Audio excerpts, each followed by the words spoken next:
The American Revolution by Way and Morgan. The English settled in America to spread their power and wealth, and to gain raw materials from the land that they could use in trade and manufacturing. The 13 original colonies.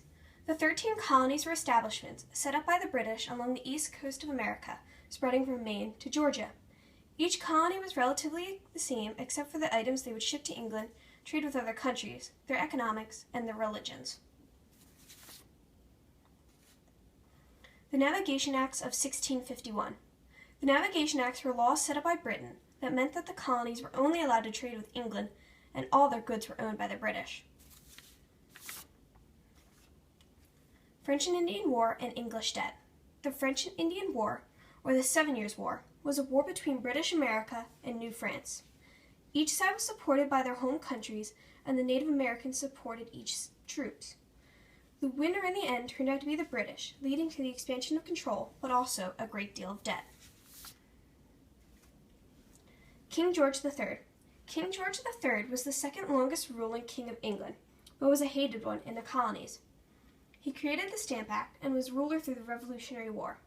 King George was a monarch who governed in terms of the Parliament, but was still greedy as he taxed the colonies to gain wealth and power from them. The Proclamation of 1763. The Proclamation of 1763 was issued by King George III that prevented colonial expansion to the west of the Appalachian Mountains. This caused uproar in the colonies because of the need of land. They also used this as another way to fuel their hate for England and its government. The Sugar Act. The Sugar Act was another set of taxes passed by the British that taxed any foreign goods, making it more expensive to ship things into the colonies' ports. The colonists disliked the Sugar Act because it became harder for them to get the traded goods they wanted. The Stamp Act. The Stamp Act enforced that all documents that were being sent had to be paid for. The colonists saw this as unfair because they believed it to be a way for England to raise money from the colonists without their approval. The colonists revolted and created mobs and violence to scare Stamp Act collectors into submission and resigning. The Sons of Liberty. The Sons of Liberty were American men who fought for the rights of the colonists. They wanted the Stamp Act and other tax laws to be repealed. Any man who resisted the British Crown was considered part of the group. The Boston Massacre. The Boston Massacre was the killing of 5 civilians that were shot by British guards after they threw snowballs at them. This was seen as a sign for the colonists to rebel against the British, and soon sparked the Revolutionary War. The Tea Act. The Tea Act forced the colonists to accept tea in their ports that was sent from British to the colonies. The colonists tried to stop most imports, some being successful, but they were still angry that Britain was still trying to control them just to raise money. The Boston Tea Party.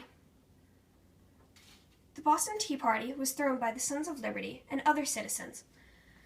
Why did they do it? Because they believed in no taxation without representation. Result? The Intolerable Acts. Common Sense by Thomas Paine. It inspired people in the 13 colonies to declare independence and fight for what was right. It challenged the authority of the British government and the royal monarchy. Thinkers that affect the U.S. Revolution. Thomas Paine and John Locke. They believed in the sense of natural rights, social contract, and revolution, and believed that people should fight for their own rights, and that the colonists were right when it came to everything. The Declaration of Independence. It was wrote by Thomas Jefferson and declared the separation of independence from Great Britain.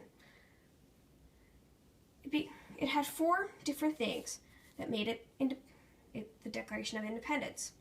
It was reamable, it was the Declaration of Natural Rights, the List of Grievances, and the Revolution of Independence. The Revolutionary War. The British, at the time, had the best naval and largest navy. The colonies had the spirit to fight for independence as well as a good militia. George Washington led the colonials into battle, while the British had 3 major generals: Benedict Arnold, Henry Knox, and Daniel Morgan. The Loyalists were colonists who